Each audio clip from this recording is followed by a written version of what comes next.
Welcome to Lessons Learned from COVRPRICE.com. I'm John, co-founder of COVRPRICE, and I'm here with Matt, the other co-founder of COVRPRICE. What's up, Right. Matt? I'm Matt Medavo. How's it going, guys?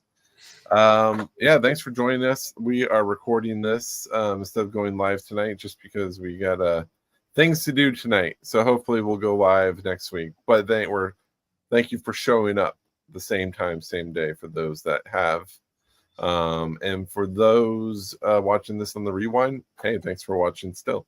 Yeah. We hope that, the whole point of this one, it kind of is basically our reflective article that we have on the site. It comes out every Wednesday, and we do 1 year, 2 years, 3 years, 4 years look backs.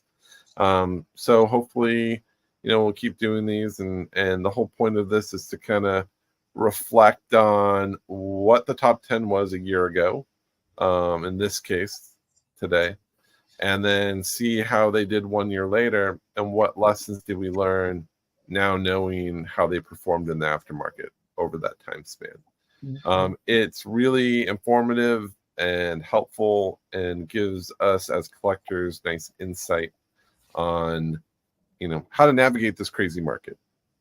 What was hot a year ago might not be hot today. It might go pop and disappear. And it's kind of crazy to see those lessons, to see, what does become that new key or that holy grail comic, stands the test of time, and what just disappears into oblivion and never is talked about again. And it's funny that the comic market has a very short-term memory. Everyone's like, yeah, buy it. And no one goes back and talks about, like, what happened? Was that a good idea? So it's all this, hype and stuff. So at COVRPRICE, we try to give a little bit more of an education of what you should do with comics and what's hot, what's not, and all that fun stuff. And as you'll discover, it's never an easy answer. So sometimes you gotta just trust your gut. But we'll at least investigate what was on the top 10 a year ago. And so before we jump into that, I'll just paint a picture. Last year the comic book market was abuzz with a new publisher coming to the market with Distillery. We had homage covers. We had first appearances of iconic characters. That was, sparking interest amongst collectors and speculators. So we're going to go back into these books a year later and see how they fared in this, as we said, this ever fluctuating world of comic books. Some have risen in prominence, while others, unfortunately, have not lived up to that hype, and that's okay.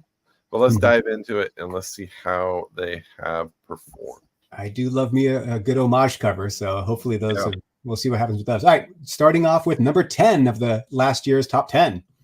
Yeah, so last year, The Devil's Cut. This was essentially, Distillery's, I don't think it was their first book, but this was their first main book. They had their Distillery book hit the market first. But they were like the new publisher on the scene, and they released this debut series.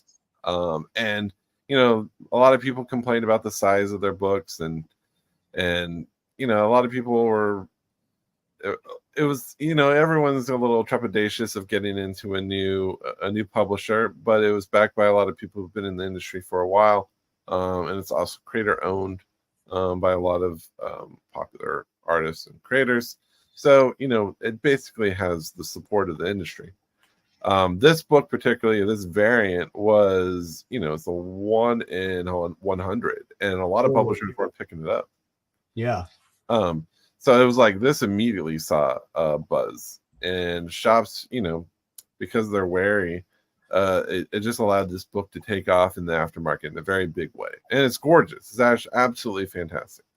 When it came out a year ago, we tracked it at a high sale of $225, and of course there was no graded books in the market. But now 1 year later, we still kind of has some mixed reviews, and there are some complaints still about the sizing.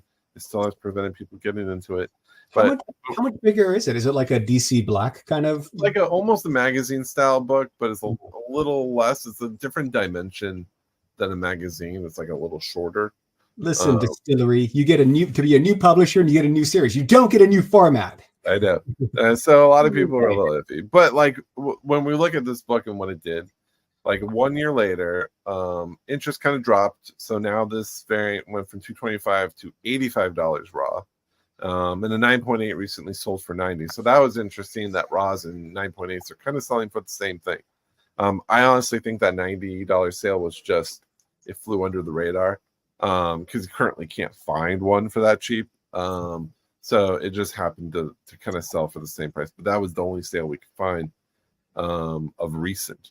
So overall, you know, the initial hype of the launch and the scarcity of these covers didn't last over the past year.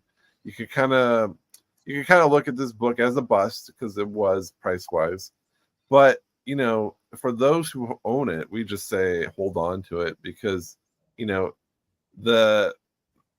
this book's long-term success will depend on the success of the publisher itself. If they do well and they grow, this book is surely going to rise up with it.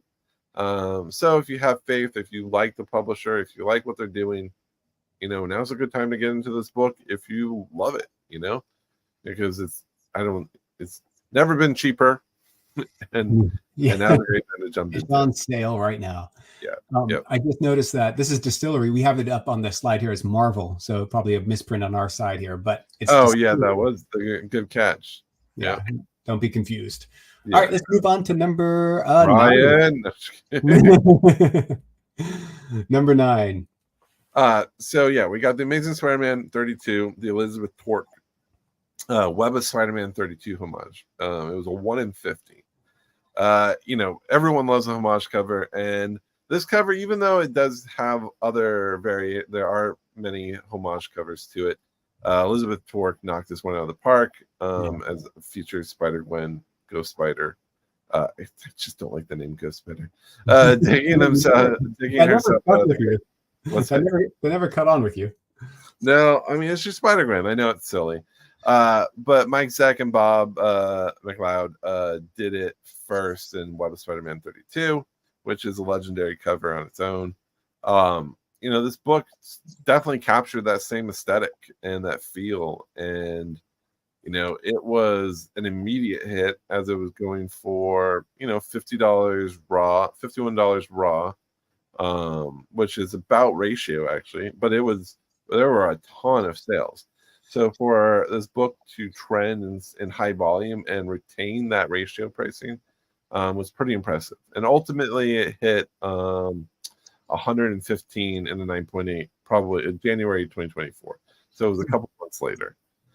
Since then, you know, raws have dropped. Now it sells for about $21. Graded copies you could get about, you know, for $55.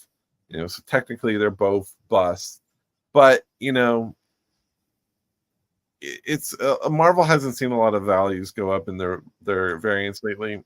But this is a, you know, a fun homage, and it's a great price currently. And you know, it's all due to the high availability currently. So a lot of people were clearly trying to get rid of their copies at the same time. So, you know, supply and demand. It's always supply and demand.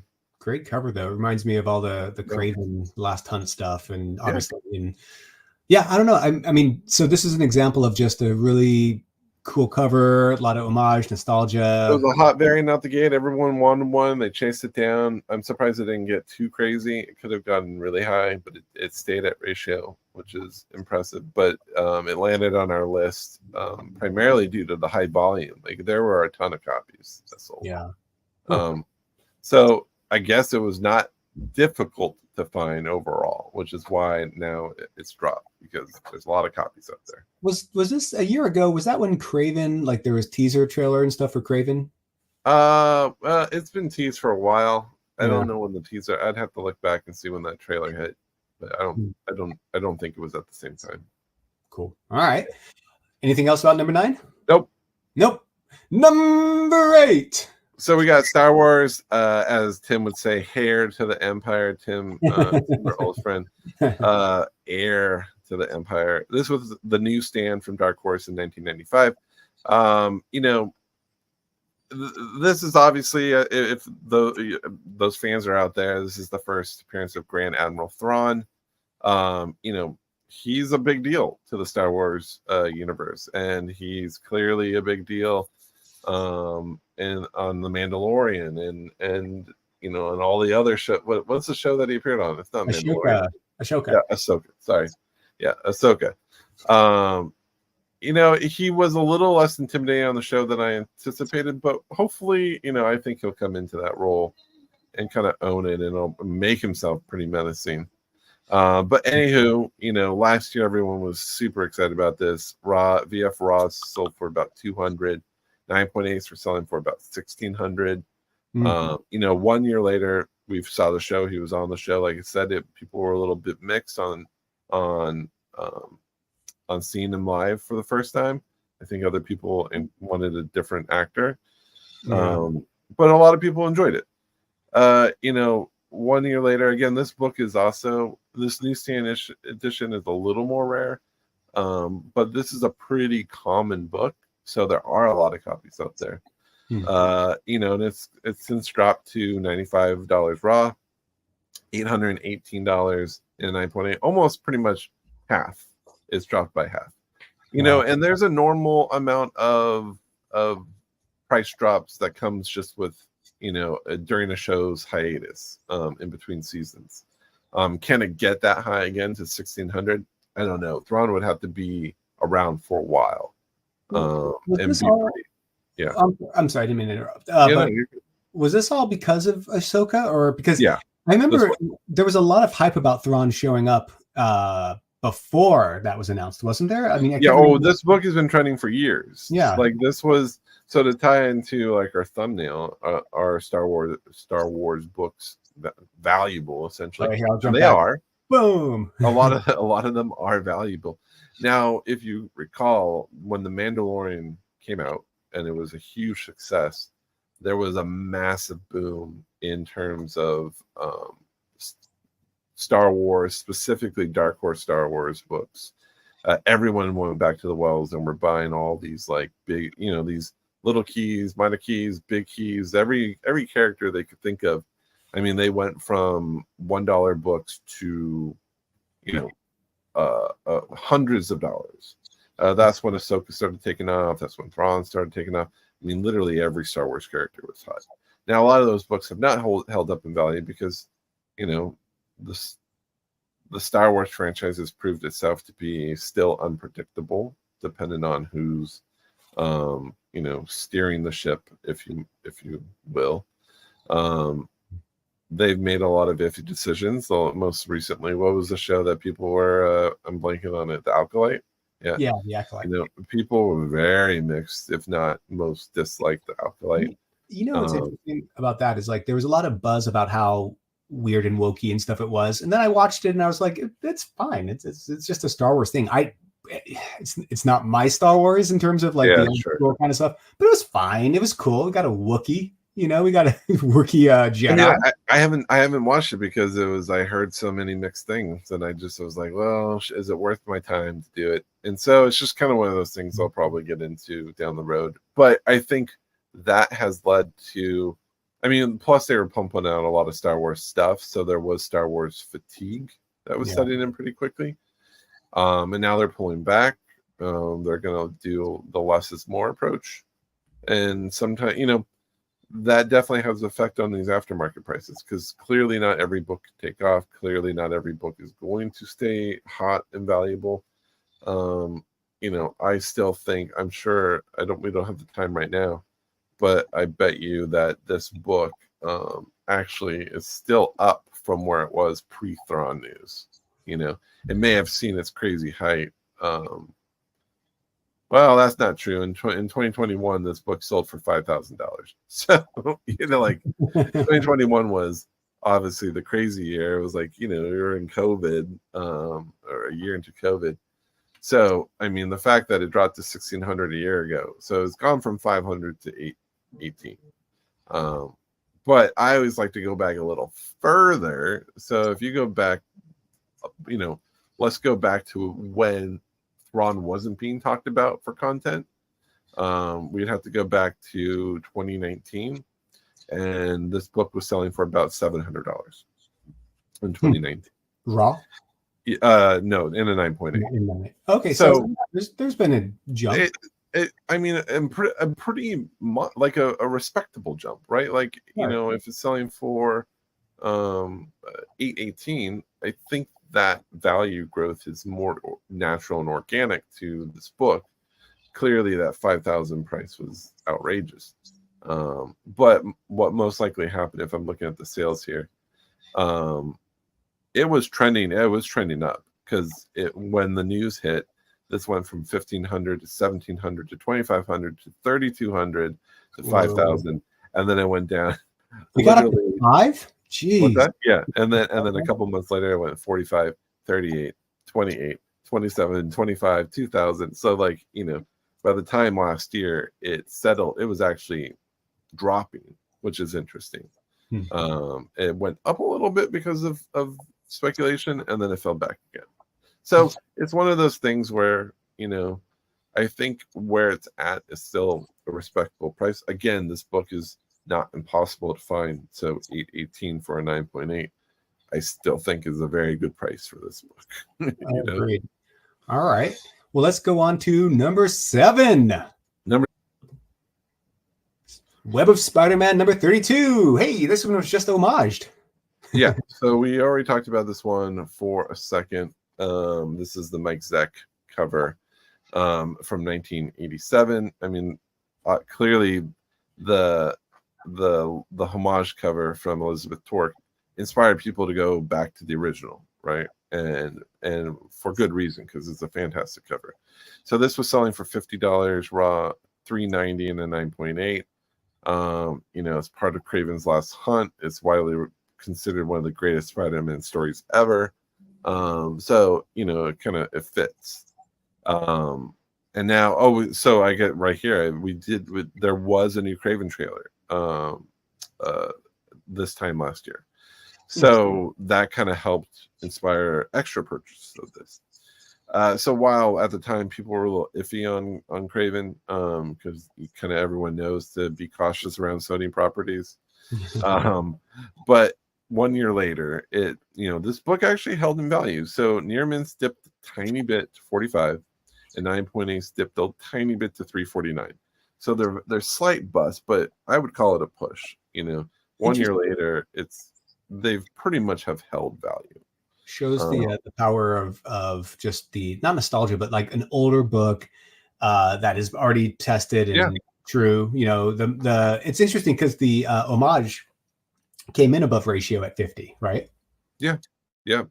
So it's still holding price, and it's holding more value than the variant for sure.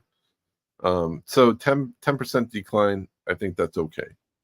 Yeah. And this is a book that will go up in value forever. So, you know, it might not be $1,000 book, but it might be a $500 book in 5 years, you know? And who knows, maybe the Sony Craven movie will be amazing, and it will be just awe-inspiring, and everything will be fun, and it'll, you know, push it over the limit. Well, this is a perfect cover for like a movie poster. So if they ever use this, then you'll see a bump in value. Yeah, that's true. Yeah. All right. We talked a lot. And I'm pretty excited about this next one here. Number 6. So, I mean, lessons learned big time, right? I hear Taylor Swift is still in Deadpool someplace. Yeah, I know. She's in there somewhere. That would be fun. She'd have like, hey, she is in it. And it's like, where's Waldo through the film, where you have to like, they should have done that. Yeah. But okay, well, so a year ago, the Dazzler rumors were crazy. I don't even know where they originated from, but they drove.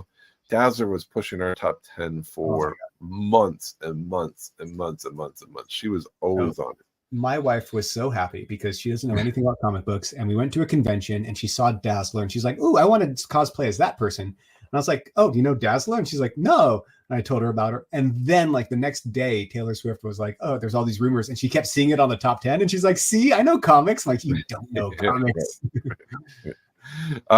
So this book was her first appearance in 1980. She was introduced in X-Men 130. I mean, this is an X-Men book from 1980, so it has value just in that, let alone being a first appearance of a very popular X-Men character. This was trending, but the news kind of pushed it to 131, 151 raw, and 1300 in a 9.8. Now, okay, spoilers. Clearly, Taylor was not in Deadpool. Wait a minute. right. It was probably the most important thing that people wanted to know. Like, and when people got out of the film, was she in it? And it was quickly released that she was not in it, and people, I assume, were disappointed, especially those that bought into this book. But the good news is, even though she didn't appear, this book went up in value 1 year later. It's now at 159 raw and 1680 in a 9.8. Maybe so it just like reminded people of about the character. I mean, there hasn't been she hasn't been talked about in the longest time. She's a great character. She's a fun character. If you ever played the X-Men side scroller game, the arcade game, I mean, she's a lot of fun to play. She actually has one of the best superpowers in that game, because she could take out a lot of people. Colossus, I felt like, had the worst. Or is it Cyclops? No, Cyclops. Colossus was actually pretty good, but it was localized. But Cyclops was bad because he could only shoot one beam.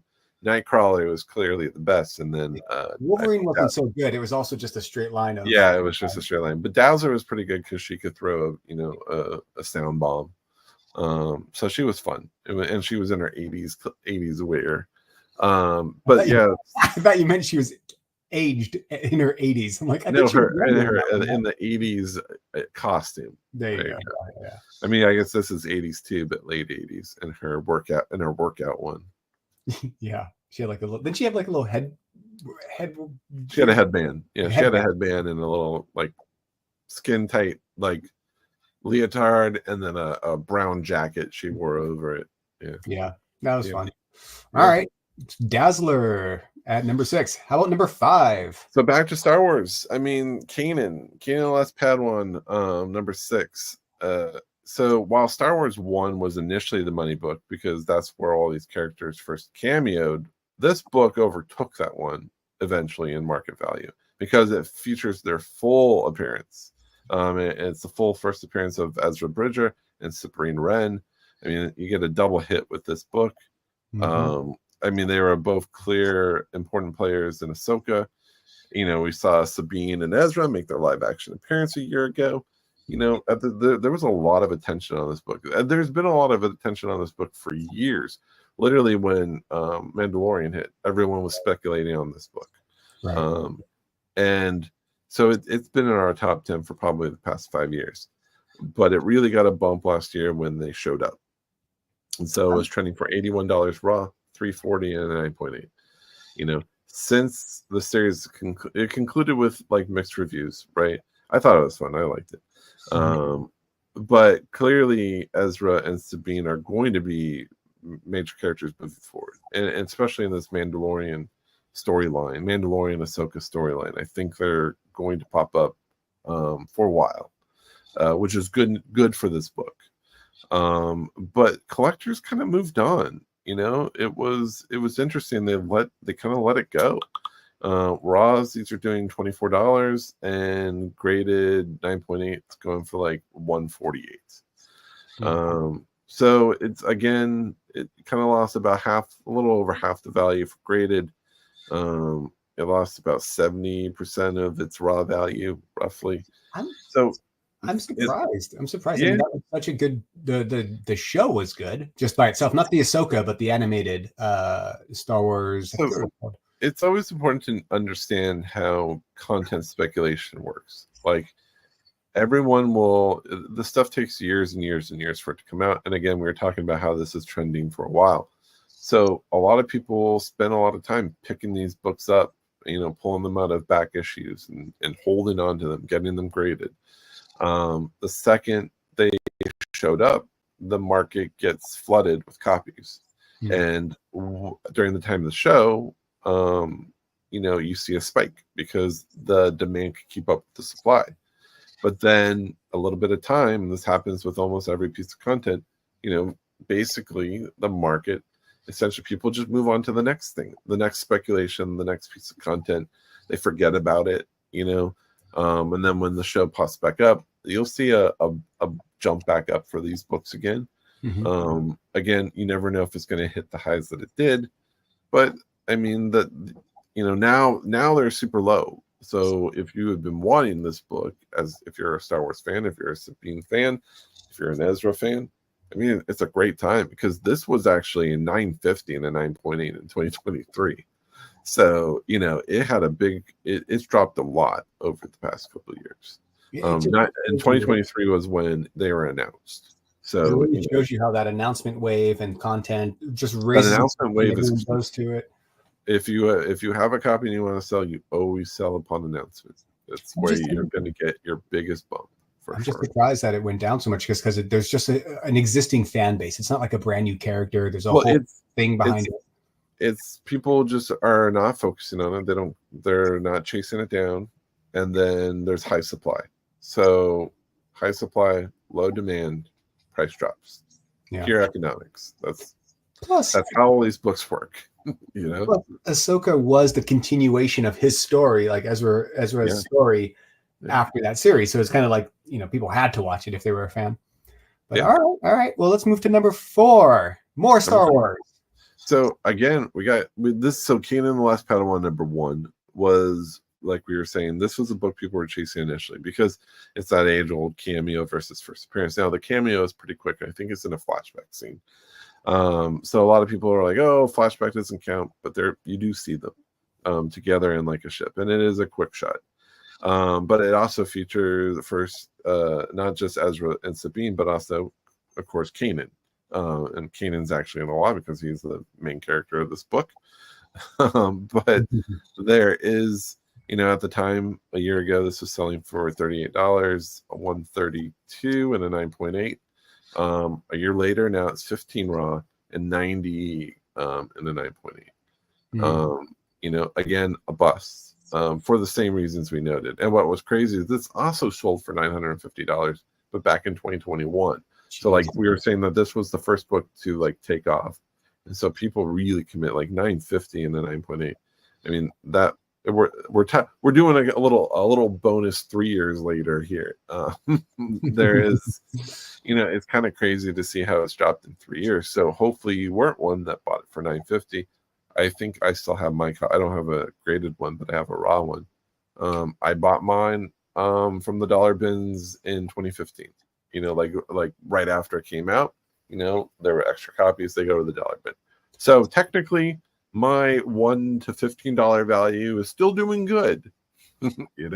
I have a cousin named Keenan, and I always, after that, I can't help but think of Kanan. Kanan the Last Padawan. Yeah, I bet he loves it. I bet he loves it. I don't think he even gets it. I think he's just like, why are you calling me that?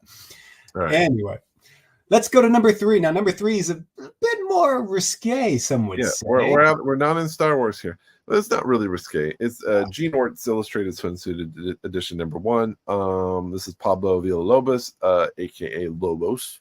He's a great artist. I love him. No, he's fantastic. His artist that he loves is Adam Hughes. So he does lend that style pretty well, but it's a more polished version of Hughes in a lot of ways. Yeah.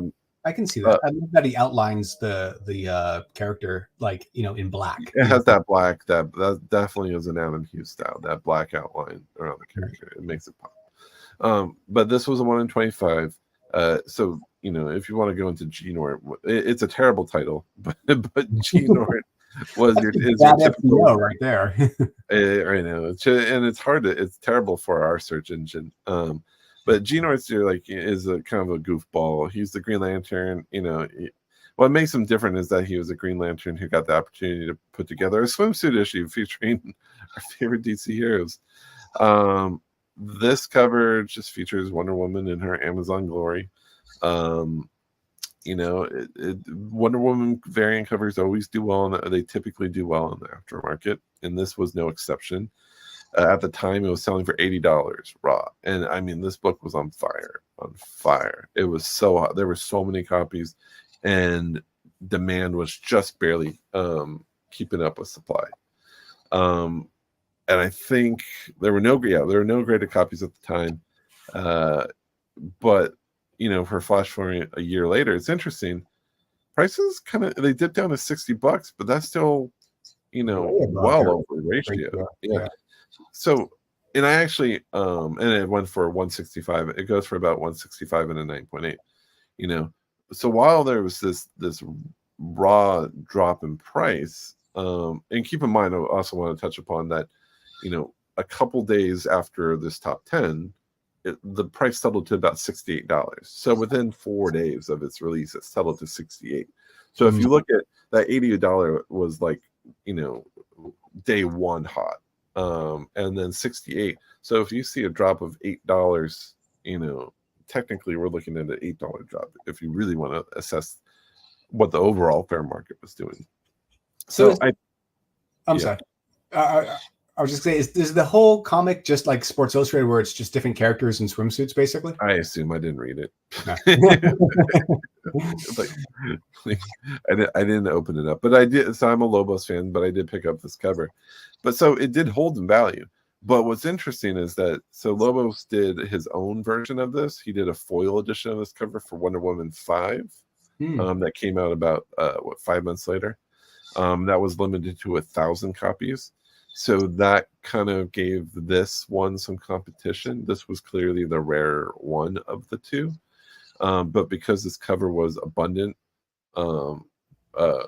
because of it being out in 2 different formats, and also the Wonder Woman was a better title than this.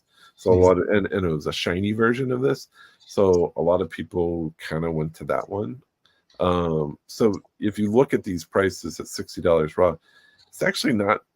It should be, if it didn't have that book, I think it would be worth $120, $150 in the aftermarket. So you think it did some competition and took away from it? Oh yeah, I think it took away its steam a lot. Yeah, for sure.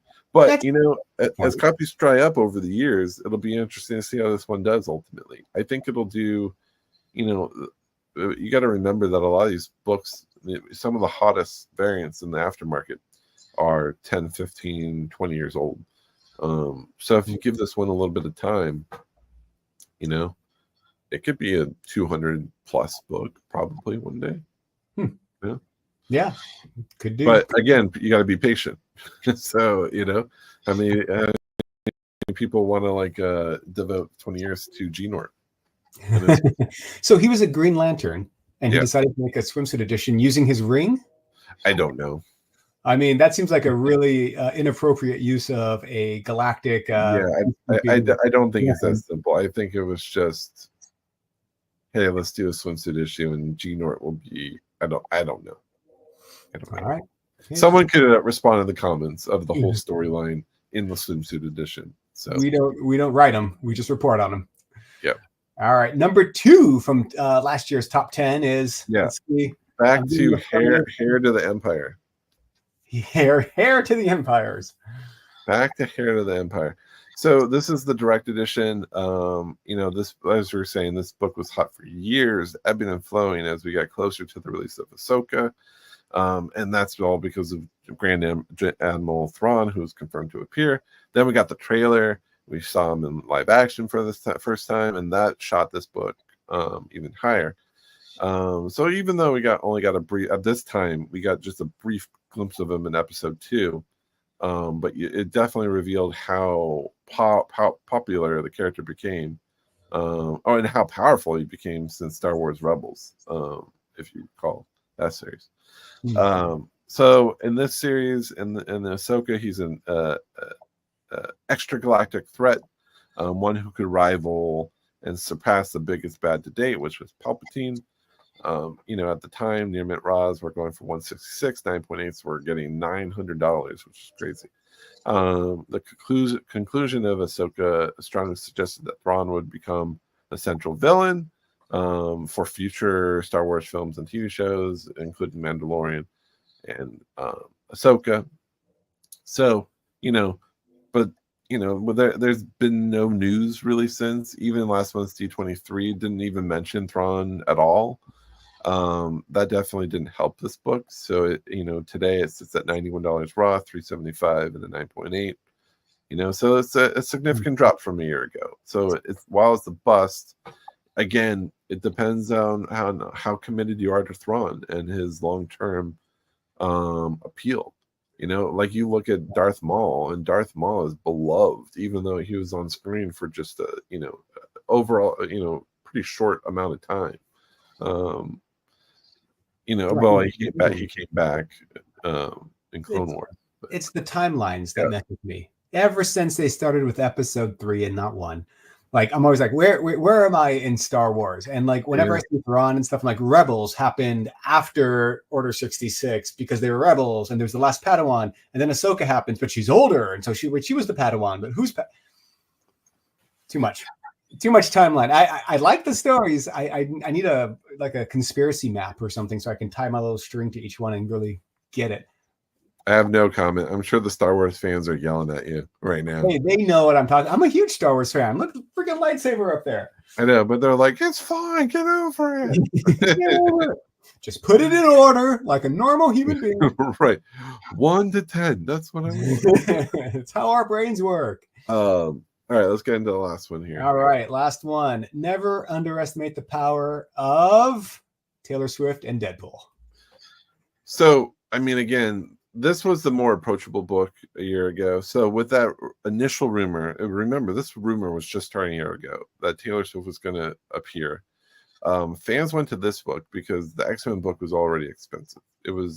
Even without any news, it was already a pricey book because it's an X-Men book from 1980, and any high condition is going to sell for a premium. So this book had a huge print run. So this book was everywhere, and it also has an Heir edition that's pretty common too, and those were taken off too. But it was basically the book that you could pick up for a relatively low price, and people were picking this up for $29 raw. This says graded 9.9, but it should be a 9.8. So a 9.8 was selling for about $195. So 1 year later, now that we know that Taylor's not in it, this book dropped because it's super, again, supply versus demand. There's a lot out there. Raws now go for 11, and graded 9.8s held decently at 149. I don't think that's too bad of a drop. Although I don't think it's going to go up. I think it's still falling. So it's one of those books. If you want this, give it a month or two and see if it keeps going down. I don't think it'll ever go below 100 because it's a nice cover too. Well, wasn't there a publisher that did like a ton of Taylor Swift homages using? It was Tidal Wave. And they did this particular cover. They did about 10 different ones with this cover and different characters and the little bubbles, including like Taylor as different versions of Dazzler, and there was Travis Kelce in one. There was Ryan Reynolds in one of those bubbles. Yeah, it was. Do you know which title they was? They really leaned into it. Yeah, they went all in. What Tidal Wave? Do you know what the series was called? Yes, it was Female Force Taylor Swift. Gotcha. Yeah. So there's definitely some universe out there where Tay showed up in the movie, and this book is still climbing. Can you imagine if she was in the movie? This book would be on fire forever. So it would never stop. So let's wrap it up here. If you want to jump to the grid. Yeah. So Matt, what did we learn? I mean, when we look back a year ago at all these amazing comics that we all love, that went up and down. Well, we took you through the individual. What did we learn? And the year has shown that not every comic that starts strong continues to thrive in the aftermarket. From the rise and fall of debut titles to the sustained yet sometimes waning appeal of homage covers and first appearances. The market fluctuations are a reminder that trends can be unpredictable. And while some books have managed to maintain or even boost their value on this list, a lot of them, particularly the Star Wars stuff, have significantly dropped, revealing the inherent risk of speculative investing in comics when it comes to content, because those content books, everyone's they're buying them at the same time, they're selling them, they're holding them at the same time, they're selling them at the same time. Mm-hmm. The books that do well are the books that are selling, in between, that have their natural growth curve, or prove to be typically very hard to find. But again, this list all depends where you bought into if you're in this for the long haul, if you're going to give this another 10, 20 years, or you're just doing it for the love of collecting, you don't care about the prices, you're just there for the story, you're there for the characters. This book has its own, that has so many different journeys that's going through collectors and in the aftermarket. And I mean, that's the whole point, is everyone will come to these books at a different time when and how they purchased it. If you own any of these, hopefully you buy them in dollar bins. Hopefully you found them at antique markets and flea markets for $5-10. Hopefully you didn't purchase them for $950 and a 9.8. And if you did, we hope you enjoy them. Well, I mean, everyone tries to make the best decisions they can. I mean, the goal is to never buy at the top of the market. So when things are announced, we always say this, use that opportunity to dig. Try to stay away from online sales and try to let other people take those, because you're going to be competing with people also wanting that book. So the best time is to get out there and dig, to get out there and look for them in back issues, because that's where you're going to get good deals. And then you don't have to stress about the value. If you bought them for $1 and it was 90, but now it's 15, you're still good. It doesn't matter. And again, if that value doesn't matter to you, you wanted this book, you wanted a high grade, you wanted it in your collection, there's value in that too. A lot of these books are great long-term books. That's the truth there. So, 100%. And a lot of people get into this not to sell it. A lot of people have bought this whenever they bought it and love it. It's in their personal collection. So, and you're going to see a lot of these books. The market's going to shift again for a lot of these books. Sometimes it's even more unpredictable. It all depends. Did the market dry up when the character pops back up again? Are there less copies out there? So that's the fun of the market. That's our lessons learned. I was gonna do a whole. So did you learn your lesson? So did you learn your lesson? I'm working on the sign off. People never learn their lesson with content books, but but that's the fun of it. Sometimes it's about the chase.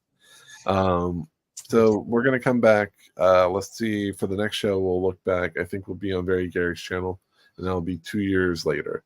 And that article will actually be out this Wednesday. So if you want a little extra heads up on it, it's on the site on Wednesday. I believe the show will be up on Friday on his channel, and then we'll be back next week for 3 years. All right. Yeah. Well, thanks everybody. Or 2 weeks. 2 weeks. So for us, we do the show once every month, basically. The first Monday. Once every 2 weeks. Oh, I'm sorry, every 2 weeks. My bad. Yeah. Let me look at my calendar before I say anything. Right. All right. Well, cool. All right, thanks, guys. Thanks for joining, and we'll talk to y'all soon. All right.